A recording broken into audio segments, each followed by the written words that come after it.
nuevamente muchas gracias por permitirme participar y sobre todo en este formato y este horario que era lo único que podía yo encajar. Y ya doy comienzo, perdón por el retraso.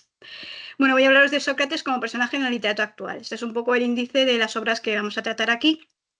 En primer lugar, pues simplemente dar una pequeña nota sobre cómo la información que tenemos nosotros sobre Sócrates, pues cuesta diferenciar, ¿no?, qué es lo real y qué es lo inventado, porque al fin y al cabo, pues los autores principales que nos lo han transmitido, Aristófanes en las nubes, Jenofonte y Platón en los diálogos socráticos, lo que hacen es utilizar a Sócrates como un personaje, ya sea para parodiarlo o para ensalzar a su maestro en sus obras literarias. Y ahora vamos a hablar de las obras literarias actuales que le siguen trayendo a colación. En primer lugar, quiero hablar de La ciudad justa de Joe Walton, el primer libro de una trilogía que a mí me gusta definir como fantasía, ciencia ficción y la República de Platón. ¿De qué va esto? Pues Atenea decide fundar la República de Platón cogiendo a eruditos de distintos momentos históricos, algunos personas reales, otros ficticios, que le han rezado pidiendo vivir en la República de Platón. Y fundan esa ciudad cogiendo a niños esclavos que hablan griego y que tienen 10 años. La historia está contada desde tres puntos de vista. En primer lugar, Apolo, que se encarna en uno de estos niños para vivir la experiencia en la ciudad bajo el nombre de Píteas. Simea, que es una de estas niñas que es comprada a los esclavistas y llevada a la ciudad donde tendrá la oportunidad de buscar la excelencia. Y Maya, que es una intelectual del siglo XIX y es una de estas patronas que fundan la ciudad justa. La ciudad justa pues está situada en un cronotopo, ¿no?, porque es una isla que tiene un volcán, que se sabe que en algún momento del futuro el volcán entrará en erupción y borrará todo rastro de ellos, con lo cual no tendrán ningún tipo de interacción con los demás países y que pueda haber por ahí. Y pues el tiempo en el que está situado solo se sabe que es un momento indeterminado antes de la guerra de Troya. Esta obra está dirigida para que un público que no sepa nada sobre Platón o su filosofía pueda entenderla, pero también para que un público conocedor no la encuentre simple o plana. Bueno, ¿y qué hace Sócrates en la ciudad justa? Pues él llega allí en contra de su voluntad. Lo trae Atenea cuando los niños tienen ya 16 años para que les enseñe retórica. Y lo trae porque Critón le reza y le pide que salve la vida de Sócrates. Entonces, pues eso, le llevan ahí un poco sin él quererlo. Simea, en su primer encuentro con él, incluso antes de saber quién es él, siente de forma instintiva que puede confiar en él. Apolo se da cuenta de que es el único que ha sido capaz de reconocerle como Dios, aunque Sócrates no dice nada.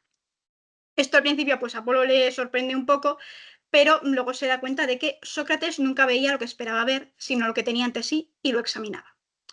¿Qué es lo que hace Sócrates en la ciudad? Pues preguntar a la gente, incordiar un poco, ¿no?, qué es lo que hace Sócrates en Atenas. Y pregunta a todo el mundo, incluidos los trabajadores. Los trabajadores son robots traídos por Atenea para que hagan el trabajo que en la Atenas clásica pues harían los esclavos, hasta que los niños tengan una edad suficiente como para sostener ellos solos la ciudad. Estos trabajadores son tratados por todo el mundo con cosas porque es lo que la propia diosa les ha dicho que son, pero gracias a las preguntas de Sócrates se descubre que tienen conciencia. Bueno, en esta ciudad pues se sigue la educación que marca Platón en la República, entonces cuando los niños ya cumplen 18 años se les clasifica en metales, algo que Sócrates no entiende porque no entiende cómo solo unos pocos pueden estudiar filosofía, y pues se les empieza a emparejar en los festivales de Hera para que procreen una noche y luego esos niños que nacen pues son arrancados de sus madres y criados en comunidad. Todo eso pues crea una situación que hace muy infeliz a todos los niños y jóvenes que están con Sócrates, y él se va dando cuenta de estas cosas y de que esa ciudad que todo el mundo quiere hacer que es perfecta, pues a lo mejor no lo es tanto. Con lo cual termina retando a Atenea a un debate sobre la ciudad que es el clímax de la novela. ¿Y cuál es la personalidad de Sócrates en esta obra? Pues, en primer lugar, hay un distanciamiento muy marcado con Platón. Sócrates dice, no te puedes fiar de todo lo que escribió el burro de Platón. En una discusión con Maya, Sócrates reconoce que, bueno, la apología, el banquete, más o menos se parecen en algo a la realidad, pero que él no dijo nada ni una palabra de todo el resto de los diálogos platónicos. Y Maya le dice que Platón, dice, nos enseñó, y esto creo que lo sacó de ti, nos enseñó a hacer nuestras propias preguntas sobre la naturaleza del mundo, a examinar nuestras vidas y a conocernos. Y ahí Sócrates le tiene que reconocer que, oye, pues por lo menos esa parte, ese legado suyo, lo ha conseguido transmitir. La autora dice que ha basado su Sócrates en la intersección del Sócrates de Platón y de Jenofonte. Sin embargo, pues podemos ver que esta autora también aporta su propia visión. Por ejemplo, ella dice que cuando lee los diálogos y ve que Sócrates se distrae cada 2 por 3, pues le da la sensación de que tiene TDAH, y ella lo ha reflejado en la obra como un Sócrates con TDAH. La siguiente obra que voy a comentar es El asesinato de Sócrates, de Marcos Chicot. Esta novela es una novela histórica y un thriller. El objetivo principal del autor es engancharnos. Ahora bien, el autor quiere que sea la trama la que se amolde a la historia y no la historia la que se molde a la trama, con lo cual es fidedigno en lo que respecta a los hechos históricos. El argumento gira en torno al oráculo de Querofonte. Querofonte, según cuenta Platón, fue al oráculo de Delfos a preguntar quién era el hombre más sabio, y la respuesta, pues obviamente, es Sócrates. Pero aquí le hace una segunda pregunta acerca de la muerte de Sócrates, y el oráculo responde que Sócrates morirá a manos del hombre de mirada más clara.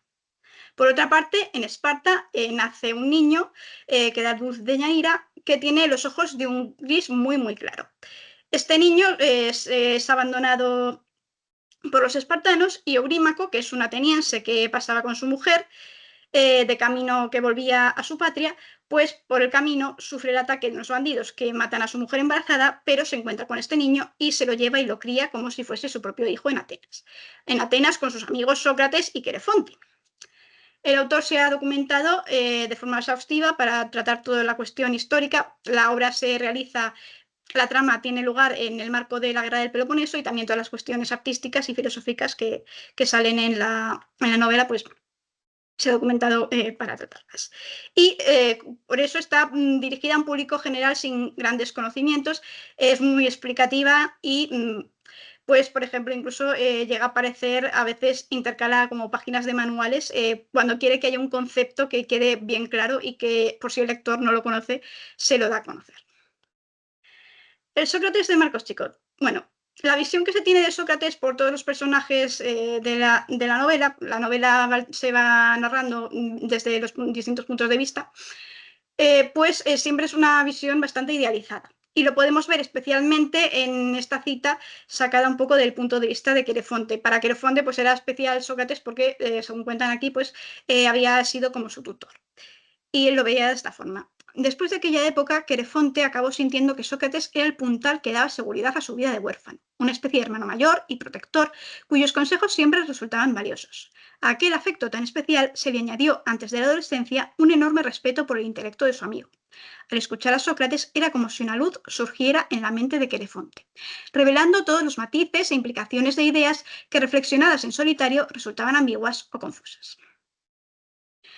Sin embargo, bueno, sí que hay un momento en el que se humaniza un poquito más a Sócrates, que es cuando reacciona a que Querefonte, pues al ver llegar a Eurímaco con su hijo, con los ojos así de claros, le cuenta el oráculo.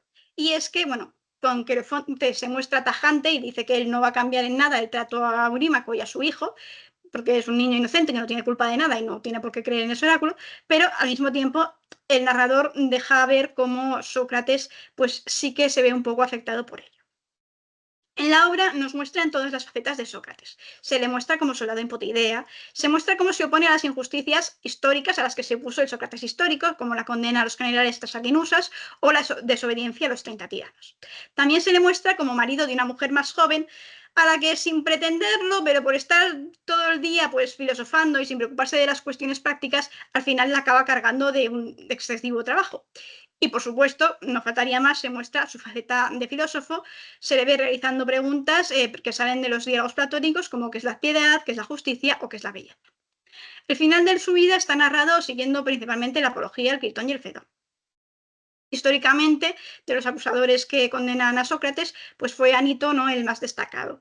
Aquí se añade una trama, que es que pues, se añade un interés personal de Anito contra Perseo, porque, bueno, en un momento de la guerra del Peloponeso, Eurímaco murió y Sócrates se hizo cargo de Perseo, cumpliendo lo que le había prometido a su padre, y por una rencilla personal que es demasiado larga de explicar, pues Anito se venga de Perseo en la figura de su maestro. El desenlace que se da al oráculo, pues ya no lo desvelo por si alguien quiere leerlo. Y por último, pues una pequeña mención, no es una obra que cuente como Sócrates como personaje, pero sí una pequeña mención que quería leer sobre esta obra, que es el tercer volumen de la saga Alcatraz contra los bibliotecarios malvados, de Brandon Sanderson. Esta es una saga dirigida a un público juvenil y de fantasía y humor. El argumento de la saga o de la novela pues, no es relevante para entender esta mención que se hace a Sócrates, pero bueno, suelo mencionar que tiene una cualidad formal muy particular, y es que al inicio de cada capítulo se corta el hilo narrativo de la trama y se empieza una digresión. En esta digresión, en tono cómico, el narrador pues, llega en nuestros capítulos pues, dice lo siguiente sobre Sócrates. Sócrates era un griego muy gracioso, más conocido por olvidarse de escribir las cosas y por gritar, mira, soy un filósofo, en una zona no apta para filósofos. Después le obligaron a comerse sus palabras junto con un poco de veneno. Sócrates inventó algo muy importante, la pregunta. De acuerdo, estoy mintiendo. Sócrates no inventó la pregunta. Sin embargo, sí que la popularizó a través de algo que llamamos el método socrático. Además, nos enseñó a preguntar por todo y a no dar nada por sentado. Preguntar, dudar, pensar. Y eso es lo que mejor que podéis hacer para luchar contra los bibliotecarios malvados. En esta cita pues tenemos sintetizadas las características principales de Sócrates presentadas para un público pues, que a lo mejor no ha tenido ocasión todavía de oír hablar de él. Y ya, bueno, vamos a concluir. Hemos visto que Sócrates sigue siendo un personaje literario en la actualidad. Y bueno, estas obras, que están dirigidas a un público amplio, nos pueden dar una idea de lo que es lo que tenemos en el imaginario colectivo cuando pensamos en Sócrates. Las dos obras principales de las que he hablado aquí pues, son de géneros distintos y plantean enfoques distintos, con lo cual sus Sócrates son diferentes. Por un lado, en la Ciudad Justa tenemos un contexto que es completamente diferente al contexto histórico de Sócrates, mientras que el asesinato de Sócrates pues, lo que pretende es retratar ese contexto histórico lo más fielmente posible, aunque añada luego su trama. En cuanto a la relación con Platón, en La Ciudad Justa ya hemos visto que hay un distanciamiento muy marcado, mientras que el asesinato de Sócrates busca especialmente seguir a Platón. Y en cuanto al tono, bueno, pues el Sócrates de La Ciudad Justa pues tiene un tono más vivaz, más humorístico, mientras que el del asesinato de Sócrates es más serio, es más solemne. Sin embargo, lo importante aquí es que a pesar de esas diferencias que pueda haber, presentan características comunes, que es, bueno, Sócrates es alguien digno de confianza, Simea confía en él desde un primer momento, Apolo sabe que no va a revelar su secreto, Eurímaco le confía el cuidado de su hijo. También es alguien que lucha contra las injusticias, ya sean esas injusticias nuevas que surgen en ese contexto nuevo de la ciudad justa o las injusticias históricas a las que se opuso el Sócrates histórico. Y por supuesto es alguien que siempre tiene una pregunta, algo que también veíamos pues, en ese pequeño texto de Brandon Sanderson, que es lo que hace bueno, que Sócrates sea un buscador incansable de la verdad y un verdadero filósofo en el sentido etimológico del término. Estos autores, pues es posible que nos quieran traer la figura de Sócrates a día de hoy y recordárnoslo, pues para seguir manteniendo, ¿no? este pensamiento crítico y seguir impulsándonos a que nos hagamos preguntas. Y con esto, pues concluyo.